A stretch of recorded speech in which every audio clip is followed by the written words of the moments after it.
Merci à Monsieur le Président de l'intercommunalité, Monsieur le député maire, le conseiller départemental. Merci aussi à Monsieur Boukili, consul général de Paris. Mesdames et messieurs, merci aux conférenciers. Nous sommes réunis aujourd'hui dans le cadre de l'association FN2R, une actualité brûlante qui nous interpelle tous, de quelque bord qu'on soit, et nous devons aussi être là, présents, pour montrer que le terrain n'est pas seulement occupé par l'extrémisme et le radicalisme. Donc la rencontre d'aujourd'hui a été prévue dans cet esprit-là. Il y a des deux bords des gens qui réfléchissent et des gens qui montrent que le vivre ensemble n'est pas une utopie. Nous allons d'accueillir Abdallah Mleh, qui est un de nos conférenciers. Nous avons Najmeddin Khalfallah, qui est aussi un de nos conférenciers. Nous avons Dr Mohamed Omar Boutglifine, qui nous vient d'Agadir.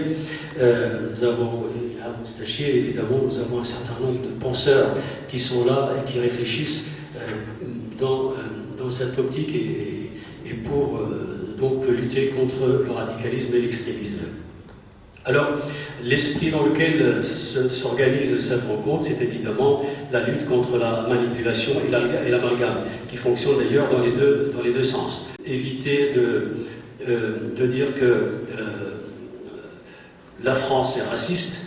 On a eu l'exemple plusieurs fois que s'il y a des racistes, évidemment la France n'est pas raciste. Et on a vu aussi de l'autre côté que les musulmans sont des terroristes, et on a vu que certains terroristes ne sont pas des musulmans. Donc on ne peut pas généraliser des deux côtés. L'amalgame donc fonctionne dans les deux sens. Et c'est pour justement mettre à plat ce mécanisme de la manipulation qu'on est réunis aujourd'hui. Alors le fonctionnement qui était prévu initialement, c'était des tables rondes pour permettre aux gens de s'exprimer. C'était aussi l'esprit de cette rencontre, c'est de donner aux gens la parole, parce que d'ailleurs ils n'ont peut-être que quelques minutes, 3 minutes, 2 minutes pour prendre la parole. Et on avait imaginé, conçu, configuré cette rencontre pour que les gens s'expriment et parlent et vident leur cœur et leurs pensées. Donc on va enchaîner avec les conférenciers pour apporter des éclairages sur les problématiques qui sont des problématiques actuelles. Alors, évidemment, on va commencer par Madame Ilham Moustachir, qui va présenter donc la thématique. Ensuite, Monsieur Najmeddin Khalfallah, qui va présenter la sienne. Et ensuite, Abdallah Mleh, qui va présenter également la thématique de son intervention. Et on va commencer par donner la parole évidemment à Monsieur le député maire. Voilà.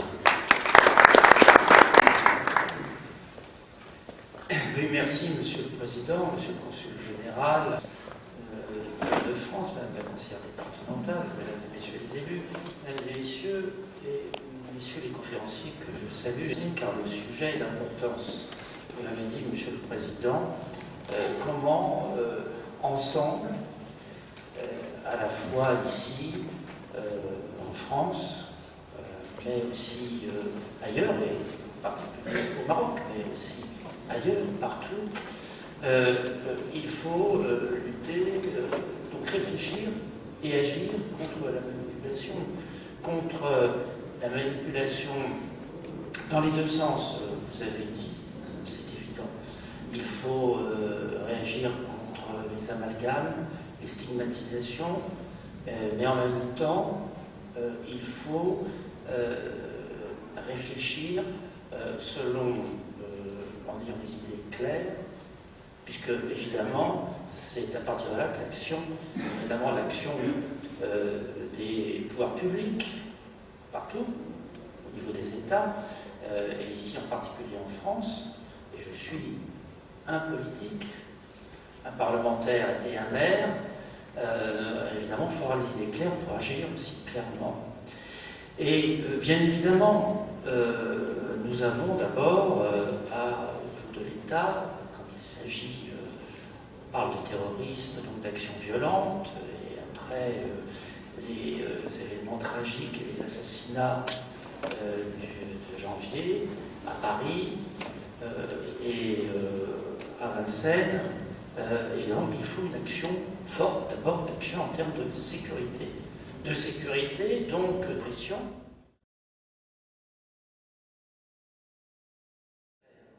Mais on ne combattra jamais vraiment le terrorisme, l'action violente, la radicalisation, s'il n'y a pas aussi un travail d'éducation.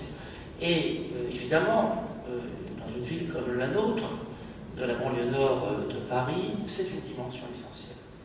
C'est la raison pour laquelle, d'ailleurs, cette semaine, nous avons, après une démarche, depuis janvier, une démarche associant tous les acteurs qui ont bien voulu y participer, nous avons arrêté cette semaine un plan d'action d'ensemble sur les valeurs républicaines.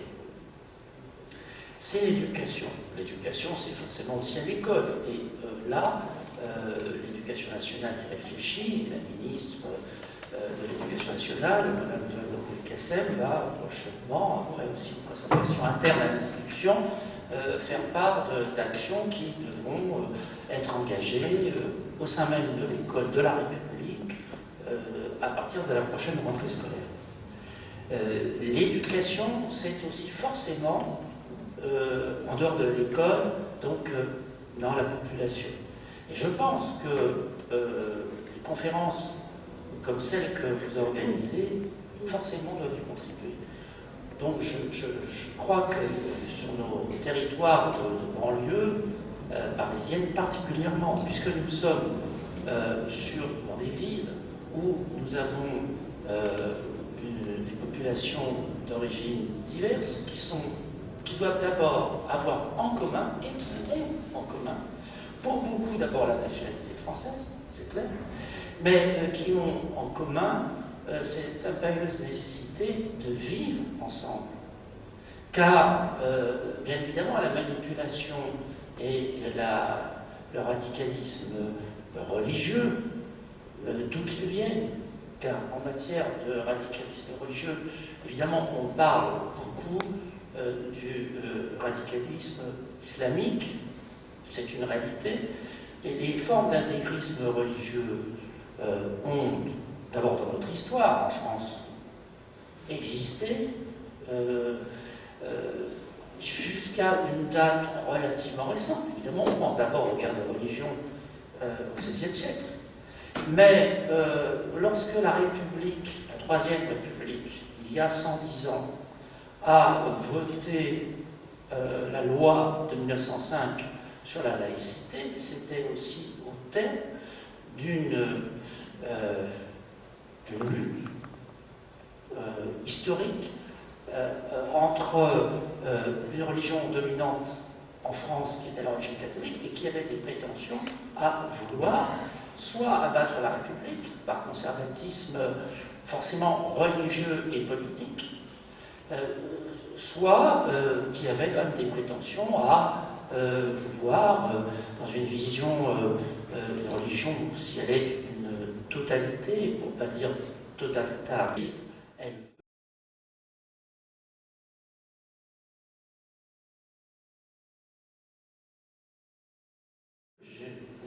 gérer à la fois les consciences, mais aussi les corps, et finalement faire de la politique, et ne pas admettre ce qui me paraît important, et qui résulte d'un processus historique qui a commencé en France, précisément à partir de la Renaissance, et qui s'est poursuivi, mais qui existe aussi dans d'autres pays, qui n'est pas la laïcité, mais qui est la sécularisation de nos sociétés. C'est-à-dire le fait que, évidemment, les religions, elles ont... il y a la tolérance religieuse, pour toutes les religions d'abord, pour ceux qui croient, quelle que soit leur religion, pour ceux qui ne croient pas aussi, il faut le dire, mais en même temps, qui est séparée de la société, une forme de séparation de la société civile, qui a son autonomie, et qui permet évidemment à chaque individu, à l'individu, de faire des choix de vie personnelle, de vie individuelle, dans le cadre de la société qui accepte finalement les uns comme les autres et qui permet de se vivre ensemble. Alors, je crois qu'aujourd'hui, on s'aperçoit évidemment que des religions, on l'a vu dans une affaire qui a été très débattue en France à l'occasion de la discussion sur le mariage pour tous. On a vu là la partie des catholiques, une minorité catholique qui s'est exprimée, c'est leur droit. Ça fait partie, nous sommes dans un pays, nous sommes dans des pays où les droits de l'homme, la liberté de conscience, la liberté d'expression, le droit d'expression, le droit à la critique.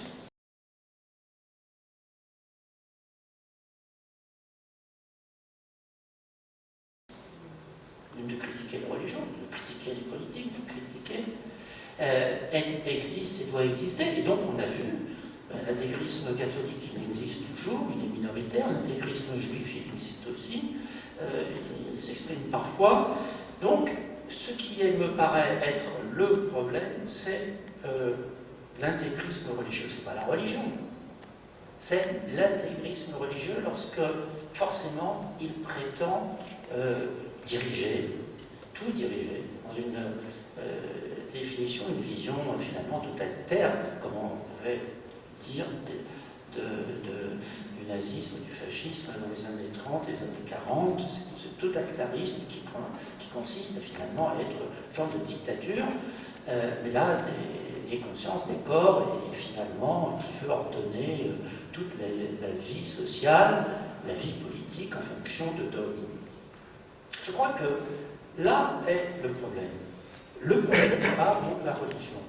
Et je crois que la question, évidemment, toujours pour notre République, pour la France, c'est de se dire comment on peut dépasser tout ça, comment on peut retrouver à partir du moment où justement on combat les manipulations, c'est ça le sujet, parce que c'est les manipulateurs qui, évidemment, aboutissent à déclencher des violences. Des meurtres, des assassinats, des violences civiles. La loi de 1905 a été une loi de paix civile depuis 110 ans dans un pays comme la France. On ne prétend pas imposer la laïcité à tout le monde. Elle est française, la laïcité. Mais je crois que la sécularisation de nos sociétés, c'est une avancée historique, c'est un progrès, c'est quelle doit être la place des religions, et comment aujourd'hui, face à la menace, y compris donc le terrorisme, on éduque, on fait réfléchir.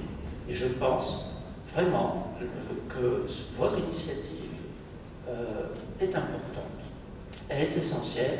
Je pense qu'il faudra, et je voudrais, en terminant ce propos, vous dire qu'à Gonesse, vous trouverez toujours un accueil favorable pour débattre, car ce qui est très important, c'est que nous avons à apprendre à débattre pour ne pas se battre. Merci, monsieur le député maire, je vous remercie et je prends acte de votre engagement auprès de la lutte contre la manipulation. Et débattre n'est pas